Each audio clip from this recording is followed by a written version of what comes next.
In this video, we're going to look at the second part of arithmetic and geometric sequences. In the last video, we looked at arithmetic sequences.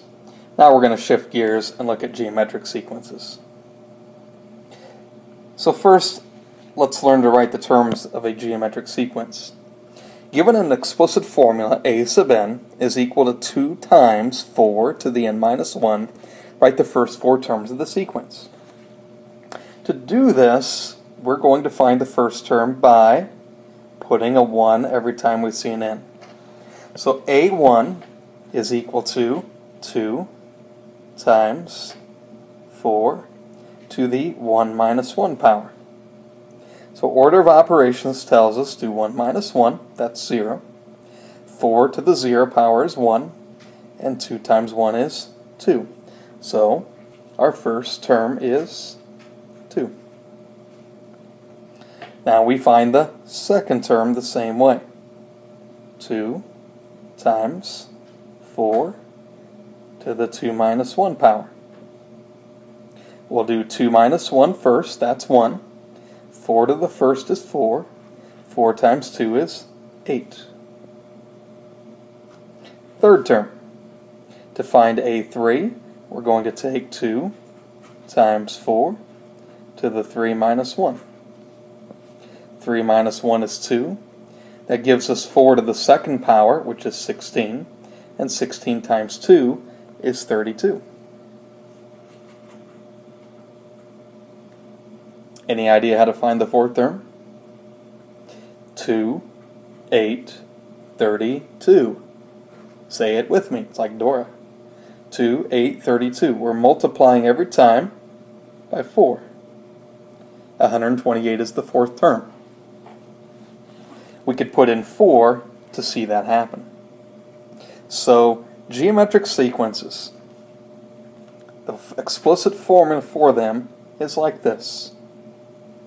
A sub n is equal to the first term, a1, times r to the n minus 1. Now, r is the common ratio.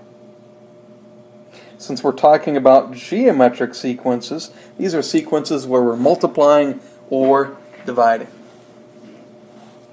Geometric sequences, the explicit formula. So let's write explicit formulas for the next two examples here. First, -1, 6, -36, 216. What are we doing every time? Well, it appears we're multiplying by -6. Now, if we're not sure, we can divide the terms of the sequence by each other and find out. Since the common ratio is indeed -6, let's write the formula. A sub n is going to be equal to the first term, which is -1. We're going to multiply by the common ratio. Now, since the common ratio is a negative number, we have to make sure we put the negative in parentheses along with the 6. And then we're going to raise that to the n minus 1 power. We saw very early in the course that if we have a negative number to a power, that sign's going to change as the power changes as well. And so that's necessary in this type of pattern. Now the next one, we're going from 56 to 28 to 14 to 7. Well, it's not a pattern of addition subtraction, so it's not arithmetic. But it is geometric because it appears that we're dividing by 2. When we talked about exponential functions, we talked about dividing by 2 is the same as multiplying by the reciprocal of 2, which is 1/2. So the common ratio is going to be 1/2. So a sub n is going to equal the first term, 56, times 1/2, again in parentheses, to the n minus 1 power. Let's look at the recursive formula. Here we have an example where next is equal to 5 times now. And we want to write the first 3 terms of the sequence if the first now is 4. So to do that, well, my first number is going to be 4. To find the next number, I'm going to take what we're dealing with now, which is 4, and multiply it by 5. So 5 times 4 is 20. That's what it is now, and now I take that times 5. So 5 times 20 gives us 100. The recursive formula for geometric sequences can be defined like this.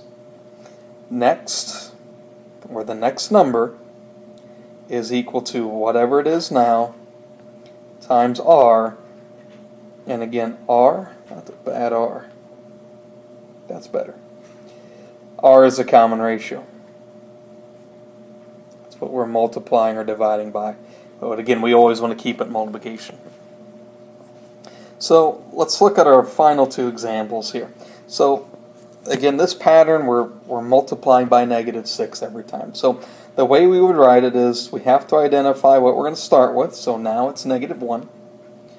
And to find the next term, we're going to take now times -6. We could put the -6 in front of now if we wanted to as well. The last one we're dividing by 2 or multiplying by 1/2. So right now it's 56. And to get the next term, we're going to take what it is now times 1/2.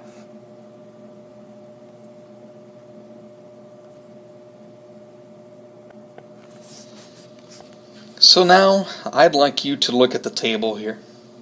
And in the table, I want you to identify the sequence as arithmetic, meaning is it one that's addition or subtraction between the terms? Or is it geometric, or multiplying or dividing between the terms? Or possibly it's neither. If it's arithmetic, find the common difference and then write both formulas. And then do the same thing if it's geometric. If it's neither, just leave the formulas blank.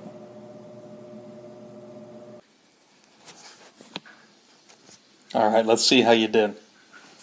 So the first sequence, let's see how good of a code breaker you are. So the number pattern appears to be adding by 5 every time. So that would make the sequence an arithmetic sequence. So I'm going to put an A right there. The explicit formula would be A sub n is equal to what I'm starting with, 6. The common difference, I'm adding 5 every time. I'm taking it times n minus 1. Now the recursive formula would be what I'm starting with, which is now, is going to equal 6. And to get my next term, I'm going to take what it is now and add 5. Let's take a look at our next contestant here. For our next contestant, we've got -400, -200. It appears that we're dividing by 2 every time. So that's going to make it geometric. So our explicit formula would be A sub n is equal to -400, and then 1/2, and then n minus 1, we'll squeeze that in as the exponent. The recursive formula would be now is equal to -400, and to find the next term, we're going to take what it is now times 1/2. Remember, you can put the +5 on the previous formula and the 1/2 on this current formula in front of now if you'd like. Let's look at our next contestant. 19, 16, 12, 9, and 6. Okay, we're subtracting by 3, then subtracting by 4, then 3, then 3. Well, there's no pattern of adding or subtracting, and definitely not one of multiplying and dividing. So this is going to be an n for neither. And finally, let's look at our last one. 12, 16, 22, 26, and 30. This has got to work. 12 to 16 is plus 4. 16 to 22 is plus 6. 22 to 26 is plus 4. Whoops. To be arithmetic, we've got to add by the same amount every time. And that's not what this is doing, and nor is it geometric either.